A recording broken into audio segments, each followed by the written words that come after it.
Do you plan your grid aesthetics on Instagram? Let me tell you why it's not a good option. Whenever we start planning grid aesthetics, we need to plan multiple posts at the same time. So every time you plan a post, you need to think about what's happening before and what's coming after.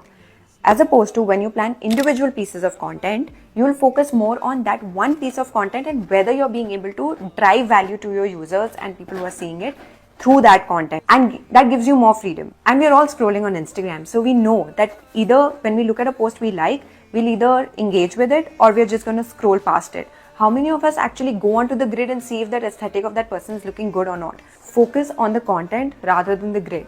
Let me know if you're more of a grid aesthetic kind of a person or individual content kind of a person.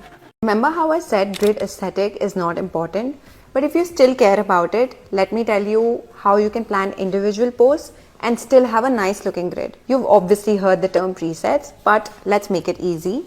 Every time you post something on your Instagram, just edit it and put a filter on it. So have the same filter across every image or every reel cover that goes out.